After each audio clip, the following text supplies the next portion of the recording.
What up, everybody? Welcome to the Ask Adam show. I am honored to be here today with Carey Nieuwhof. I'm sure you recognize him. And we're going to be talking about his new book. Oh, it's in there somewhere. Didn't see There it it coming. is.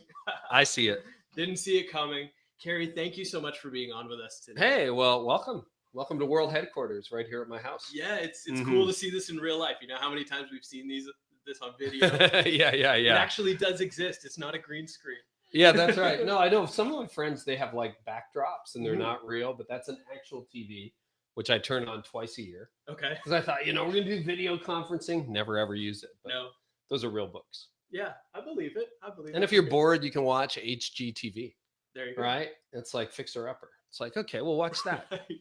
Well, thank you so much for being on today. And I'm excited to be chatting about Didn't See It Coming. Carey and I are both in Ontario, Canada, snowy Ontario, Canada. We would love to know where you are watching from. Just leave a message in the comments. And if you have a question for Carey about Didn't See It Coming, then we'll be taking those questions as much as we can, as much as we have time for. And questions specifically about the book are the ones that we're going to be chatting about today. Carey, everything else will just shut down. Give us a high-level overview of Didn't See It Coming. What made you want to write this book? Yeah, I wanted to write the book. Some of it, it's a very personal book. For sure, it's the most personal book I've ever written. But I was at a place where I just kept seeing the same issues show up over and over again in leadership. And on the way down the stairs, I don't know whether you saw it or not, but there's a quote from Socrates that's pretty close to me. It says, "The unexamined life is not worth living." And I learned that as my self-awareness grew, my spiritual awareness seemed to grow, my relationship with God got better, my relationship with people got better. And I started to notice these issues that kept recurring in leadership. And they're more on the personal side of leadership, all those soft things we don't talk about enough, but we all seem to struggle with. So, some of them like cynicism or moral compromise or pride. And then burnout was a big one for me. That happened for me about 13 years ago. I was sliding into it 13 years ago this month. And those were just the issues that I kept seeing sink leaders. And I thought it doesn't have to be this way. And they almost took me out of leadership. And by the grace of God, they didn't. So I thought, well, let's write a book on that. So I love that you're addressing these challenges head on. And it's not just, hey, by the way, you're about to experience this. Right. But it's also, here's how you can see it coming, right? Here's how you can see it coming, and here's how you can deal with some of these issues. Are there any issues that you see more likely or more common? Any of these challenges? Yeah, I would say cynicism seems to be almost epidemic level. Okay. That was the biggest surprise. I mean, there's 7 issues in the book, and cynicism is the first chapter, the first section in the book, the first 2 chapters. So we have heard like 9 out of 10 people talk about cynicism. So that either means that most people didn't read the book. It's just like, I read the first chapter or 2 and that was that it. Was it. Yeah, that was it. That's as far as we got. So that could be the case, or it could just be that seems to be the one that's really resonating with people. Heard a lot about burnout. And then one I wanted to cut, I talk about irrelevance. And the other issues in the book are so personal and they're really hard to measure and hard to talk about. So I try to bring some concrete definition around them. But irrelevance, I wrote this section and then I thought this feels like a skill more than a character issue or a hard issue. So I wanted to cut it. But the publisher said, no, this is good, leave it in. And we've heard a lot of feedback on that too. A lot of leaders who are like, wow, I'm way less relevant than I thought, which if you think about it, you're invested in the church like I am. We have big relevance issues in the church, like huge relevance issues. Right. So I guess I'm glad it made the cut. Yeah, so let's dig into that irrelevance issue. One of the greatest quotes that I found in the book in this section was that often we think of the church as a physical organization with a digital presence, whereas we could be thinking about it as a digital organization with a physical presence. Unpack that a little bit for me. Well, like look at what you're doing right now. I mean, there's 2 people actually talking to each other in a room north of Toronto, but 98% of what's happening is happening in the virtual world. Right. And so we're in a strange place at Connexus Church where I teach, where I serve, where, we've got maybe, I don't know, with kids and volunteers, I don't know, over 1,000 adults in the room, 1,500 people. at church on the weekend, but 4,000 to 6,000 people will engage the message in a 7-day window. And all of that is virtually. And then you think, well, does that count? Well, I don't know. I did most of my Christmas shopping on Amazon. I don't know about you. Yeah. Does that count? Does Amazon count? So, and everybody we want to reach, like there's 250,000 people within a 30-minute drive of where we're standing. And we're sort of in between all of our locations at Connexus right now where we are. 250,000 people, they're not going to be in church this weekend, but all of them are online. So if we can go online, we have a much better shot of reaching them. And, most of we have 2 virtual, like 2 portable locations. And then even our broadcast location, which I understand you were at this summer. Right. I mean, it's not very visible. You have to go looking for it. And it's almost not quite a dead end street, but almost. So like nobody's going to drive by it. So you don't even have visibility. The visibility is in the lives of our members.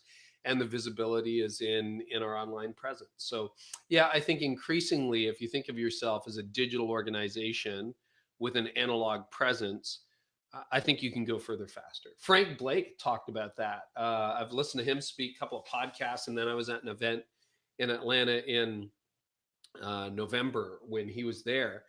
And it was a brilliant interview. Clay Scroggins was interviewing him. And he just said when he took over as the CEO of Home Depot, they were kind of struggling. This is like 12 years ago. And the recession hit. So imagine being in retail in 2008 and you're the new CEO. Yikes. Like that's really tough. And so his people said, the internet's killing us. The internet's killing us. And he really pushed back against that. And what he discovered is the more they poured into online, the better their stores did. Wow. So yeah, we tend to think scarcity. We tend to think binary. What if you think, now I think the sign of a healthy church today is a church that is growing online and growing in person. And there are a number of people who will say, no, you have one or the other. I disagree. Because if you're really like, ordering off Amazon, you found an Amazon package on my doorstep when you came in every day, right? Stuff gets dropped off here. And like at a certain point, you got to open the box. Sure. So, for me to tune in and kind of watch for a little bit, but if we had a chance to engage live and join the mission and all that, I just think that's a lot better. Yeah. So let me dig into that deeper in just a second. We've got a couple questions here. Sure. Kenny's asking, Justin's online. Justin's on our staff. Audiobook. Yeah. Hey, Justin, how's it going?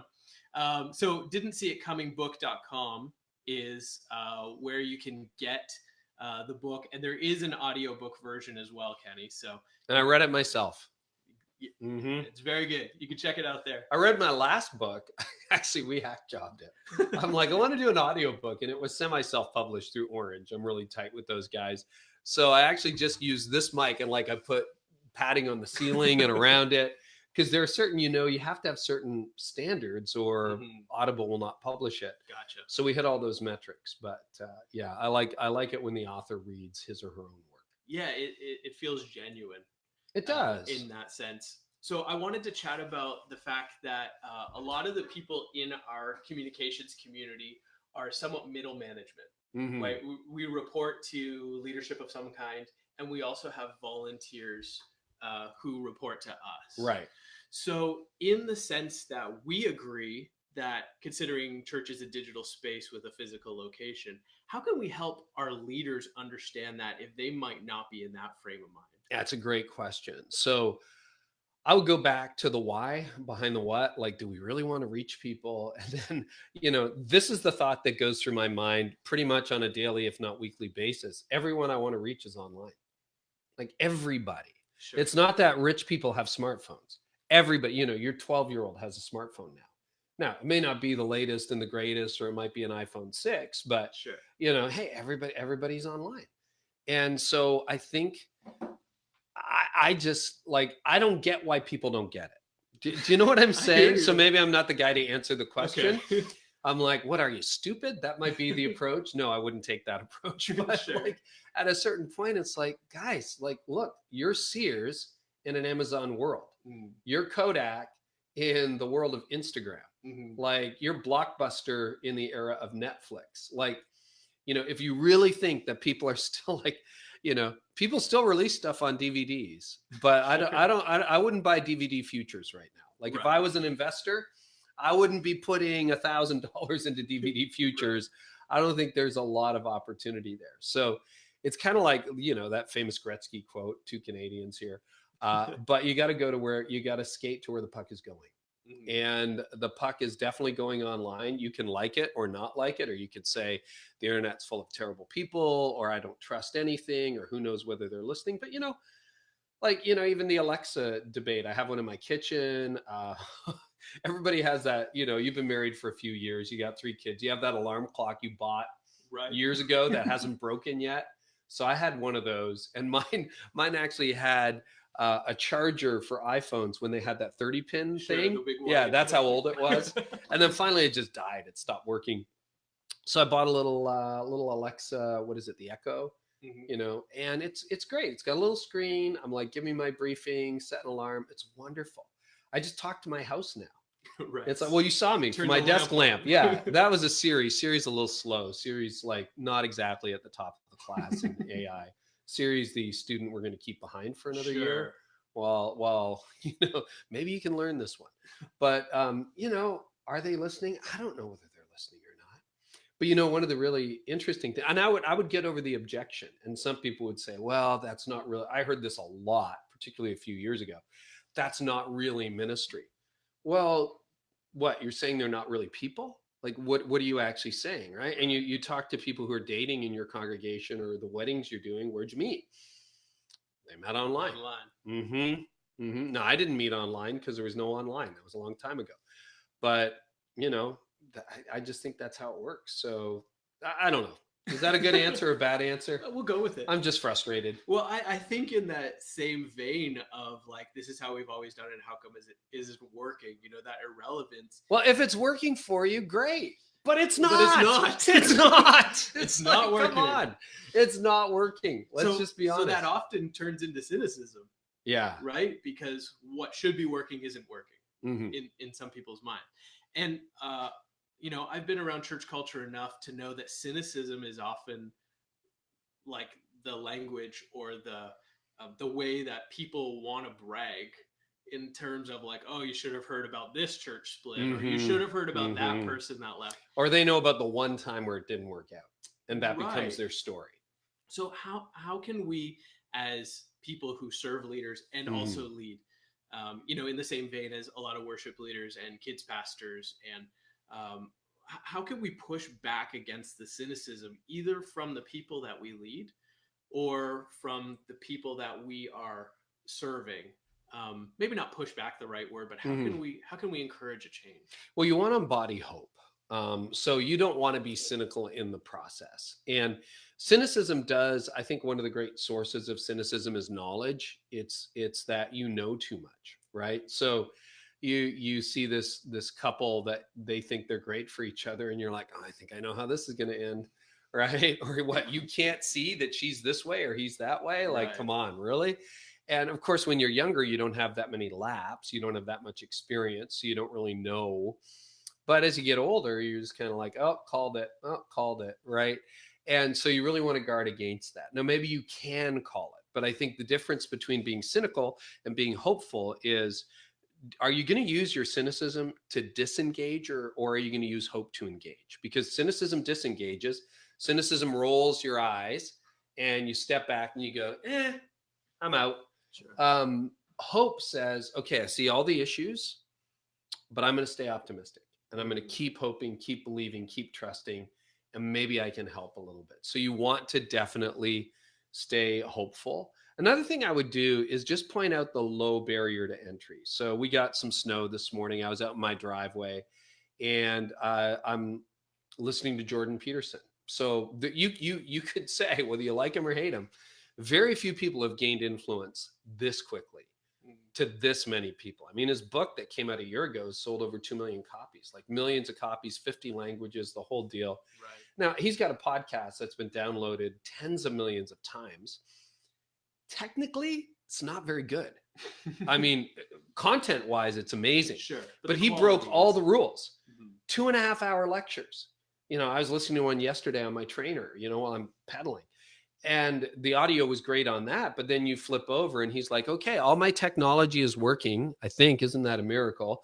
Now I'm talking to Professor so-and-so from Sweden, and like it sounds like they're in an echo chamber, or Right. it's not good. And I could pick it apart 10,000 ways from Sunday. And I could say, well, the audio level on episode 5 was here, and then this one was down low, and this one is up above. That's what perfectionists do, and they never ship, because I got to have a big budget, and it's got to be pro. Listen, there's a lot of pro podcasts out there that nobody listens to. Sure. Right? There's a lot of really well-produced stuff that nobody's paying attention to. You got to have the right graphic design. If you have a great idea, and we have great ideas in the church, we have the best idea in the world, we have the gospel. And you're just willing, and you're going to put some quality content out there, millions of people will fight through the audio variances or the echoey sound on the Skype or whatever he happens to be using, because his ideas are so compelling, whether you agree with them or not. Right. I like a lot of what he has to say, for the record. But, I think his critique of the Bible, which I'm listening through right now, is better than most preachers. It's so rich. It's so deep. This guy has thought about this for 40 years. It's like, it's a force to be reckoned with. So, so there's a guy who really was just a professor. And how many professors? I mean, so my seminary, all right, if you know King's College Circle at U of T, it's literally, have you been there? Yes. It's a circle. Yes. So my seminary is at 9 o'clock on the circle, and his college is at 12 noon. Oh, wow. Literally, the coffee shop we would all go to was at University College. I must have passed him 1,000 times, but nobody had heard of him. And how many other professors at U of T, have people heard of at that level? Right. Most famous guy in academia, period, these days. And what did he do? He just decided to put his stuff online. And he had a message that people found compelling. Well, we have the best message in the world. Like, out of this basement, like out of my house, 7 million downloads on a podcast. Incredible. And this is the gear. That's it. That's and you're looking at the computer. It's really complicated. It's super expensive. No, it's not. Right. I just get your stuff out there. So, but people are afraid, or they don't think it'll work, or whatever. Maybe it won't work. Well, then either you got to revisit your message, or revisit the method, or you got to be content. Like, an audience of 1,000 is better than an audience of 0. Right. Or wherever you happen to be, like, serve your audience, serve your people, reach people. Don't be worried about you and how you're doing. Be worried about how the people you're listening to are doing. Yeah. Or who are listening to you. Right. And social media is a big piece of that puzzle. Yeah. Right? Obviously. I was thinking about the section of your book where you're talking about the number of lies that people tell in an average conversation. So, just for the record, not intentionally, but I've probably told like 30 lies so far in this broadcast. Yeah. Amount of time Statistically, and I've probably done the same. It's 200 lies a day. 200 lies a day. And so when we take that into communications perspective, sometimes we play the quote unquote the spin doctor, or we're spinning the news, right? Instead of saying we're going from 2 services on Sunday to 1 service on Sunday because our church has shrunk, we're saying because we want to spend more time together as a family. Right. So, yeah, that's a good example, because most people are not pathological. Like, it's black, but I'm going to say it's white. It's white, I'm going to say it's black. Most people are like, well, just spin this. Or how'd you like dinner? It was good. That's what he's talking about. Right. So how do we know when we've gone from framing things optimistically to it starts wearing on us because we keep creating these lies publicly, as if that's our public relations responsibility? How can we know that's wearing on us? People are more perceptive than you think. Okay. They know if you're lying. The people close to you know if you're lying. And so I would say part of your regular conversation for your inner circle is this truthful? Now, I'm an optimist. I don't mind putting my best foot forward. Sure. But it has to be an accurate foot. Right. I was sending out an email, and I was talking about long form content exploding. And what I wanted to say was the podcast is at 7.2 million downloads. I looked at it this morning and I realized it's at 7.16 or something. So I said, I know you could round up to 2, but I put it at 7.1. Sure. And you know what? My team will call me out on that stuff. Like, we were actually looking at statistics, and they're like, no, I think this is actually too high. And then, the old me probably would have been like, oh, well, it's close enough. And the new me is like, you know what? in that, see, that's a character thing to me. Mhm. Is there a gap between what you know to be true and what you say is true? And there shouldn't be a gap. There really shouldn't be a gap. Sure. And it's one thing to say, hey, the best move for our church at this time is to move to one service. Mhm. That's honest. You don't have to say Right. more. You don't have to say, hey, we're failing miserably and we're going back to one service. Sure. Everybody jumps off the ship and goodbye church. Right. But you don't want to say, in order to spend more time with our family, and or you just you got to watch that, and everything is spun so much. So, and sometimes you don't have to say anything. You don't have to give a reason for everything. Sure. If you're shutting something down, I shut down. I had 2 podcasts a year ago. In June, I shut one of them down. Now, I gave a very honest assessment of why I shut it down. For anybody who happened to be listening, it's out there in the June edition of the Canadian Church Leaders podcast. Didn't get a lot of response to it, but I'm like, I'm not going to mask this. Like, it's just, there hasn't been the response to this thing I thought there would be. Mhm. And there hasn't been even the emotional investment I thought there would be. So I'm not going to do it anymore. Yeah. You can say that. It's not bad. Now I get to pour more into the other thing.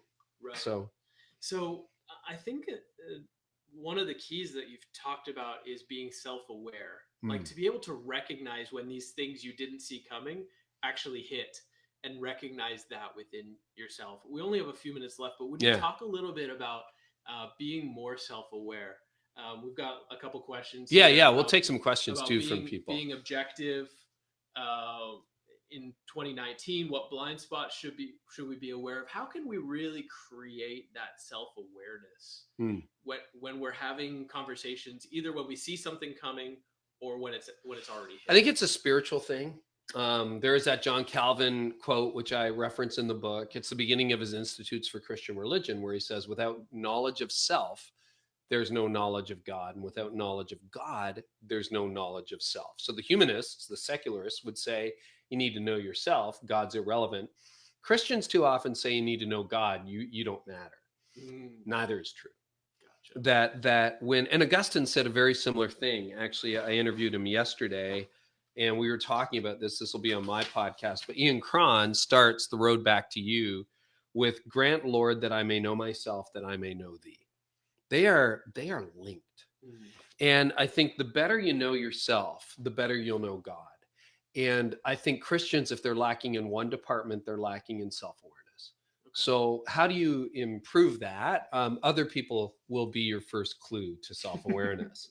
So you might ask your spouse. You might ask, I've done this. I've asked my kids. Jeff Henderson, a friend of mine, has a great question. He says, what's it like to be on the other side of me? Now get ready to listen. Because not every day is it a good thing to be on the other side of me. If I'm having a bad day, you don't want to be on the other side of me. I'm an 8 on the Enneagram, so you don't want to be on the other side of me. But I think if you're really open to feedback, because you got a lot of people in the middle listening to this podcast. They're not the senior leader. Right. It's not fun to be on the other side of your senior leader. Let's just be honest. If your senior leader was open about that, and you could say, you know what, in the meeting when you said that, you just sucked all the air out of the room. It's going to be a very different culture. So I would say, listen very carefully to the people around you, and then make it a subject of prayer. There have been times where I've hit walls and I've had to say to God, I don't know how to fix this. And sometimes it's a counselor and a conversation or a Bible passage or whatever, but like, I'm responsible for me. So Justin asks, best insights from Carey on speaking to outsiders in marketing and communication, growing our non-church attendance and audience. This is something we've worked on very heavily at Connexus. I would say, my best advice is nobody cares about you. Plain and simple. So for years as a communicator, as a guy who did the communication at our church when we were smaller, I would, the Connexus newsletter, hey, at Connexus, we're excited about these 4 things. Nobody cares. Nobody cares. You know what people they care about? They care about themselves. Gotcha. So you have to switch your screen view and you have to think about the audience. Why would the audience care about this? Mm-hmm. What would they worry about with this?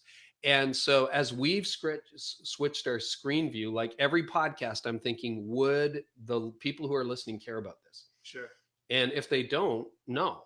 When I write something, it's like, how can this help somebody? So I look through the filter of how is this helpful?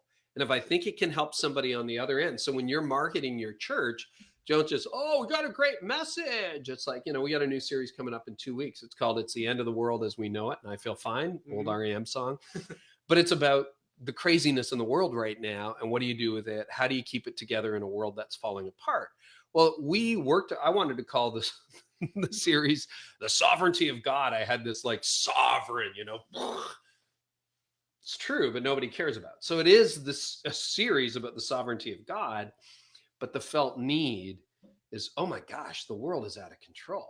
Well, that just gives me an opportunity in front of more people than if I would have just said, we're doing, 72-part series on the sovereignty of God.